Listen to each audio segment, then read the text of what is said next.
Donc la palynologie, c'est l'étude donc, des pollens. Donc les pollens, c'est des petites capsules qui sont émises par les végétaux chaque année, hein.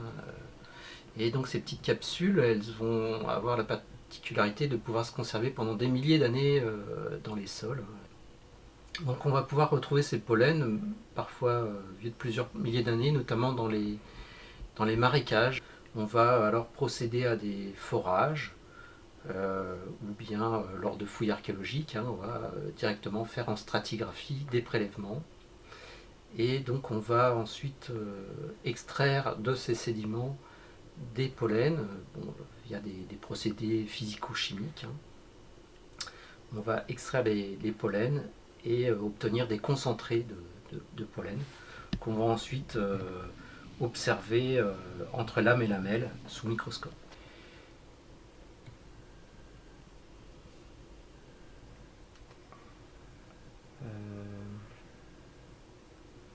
Voilà, ici, un pollen de céréales, hein, qui est plus gros que les pollens de graminées.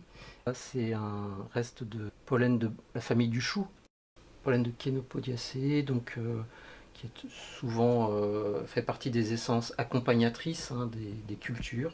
Parfois, on va tomber sur des pollens dont on n'a pas tous les critères anatomiques. On peut avoir certaines hésitations entre plusieurs essences. Et là, dans ce cas-là, on va être obligé là aussi d'avoir recours à des atlas, hein, et ainsi avancer dans la détermination des essences. L'étude des pollens va nous donner un accès à une végétation plus diversifiée, hein, que l'anthracologie.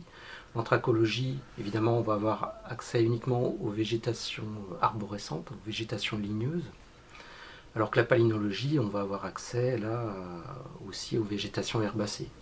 Donc les végétations herbacées, on va avoir par exemple tout ce qui est culture, hein, culture de champs, céréales, lin, on va pouvoir percevoir toutes ces végétations.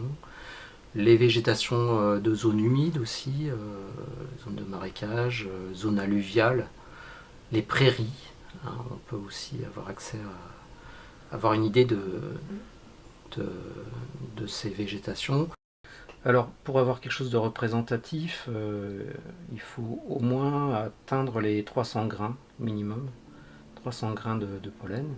Et on va représenter les résultats sous la forme de pourcentage ou de fréquence. On peut aussi avoir une idée de l'ouverture du paysage entre les pollens d'arbres et les pollens d'herbacées.